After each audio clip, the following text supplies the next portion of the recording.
9వ అధ్యాయము మత్తయి సువార్త 9వ అధ్యాయము 32, 33. యేసును ఆయన శిష్యులను వెళ్ళుచుండగా కొందరు దయ్యము పట్టిన ఒక మూగవాణ్ణి ఆయన యొద్దకు తీసుకొని వచ్చిరి. దయ్యము వెళ్ళగొట్టబడిన తరువాత ఆ మూగవాడు మాటలాడగా జనసమూహములు ఆశ్చర్యపడి, ఇజ్రాయేలులో ఈలాగు ఎన్నడూనూ కనబడలేదని చెప్పుకొనిరి.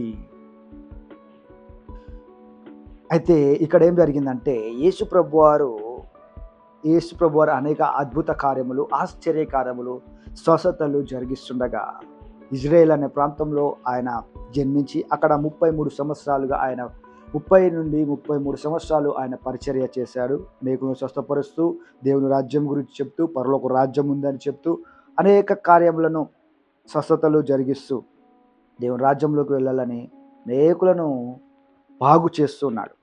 యేసును ఆయన శిష్యులను వెళ్ళుచుండగా కొందరు దయ్యము పట్టిన ఆయన ఒక ప్రాంతంలో తన శిష్యుల గుండా ఇద్దరు కలిసి వెళ్తుండగా, శిష్యులు యేసుప్రభు వారు వెళ్తుండగా దయ్యము పట్టిన ఒక మూగవాణ్ణి ఆయన వద్దకు తీసుకొని వచ్చిరి.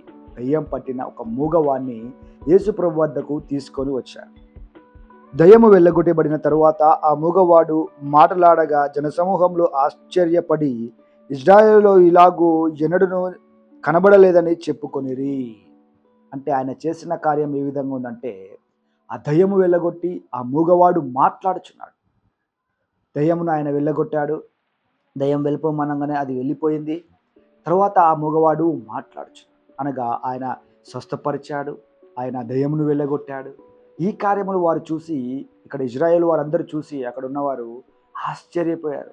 మేము మా పుట్టుకతో కూడా ఇలాంటి అద్భుతాలను మేము చూడలేదు కదా, మేము మా జీవితంలో ఇలాంటి ఆశ్చర్య కార్యములను మేము చూడలేదు అని వారు అక్కడ ఆశ్చర్యపోయాడు.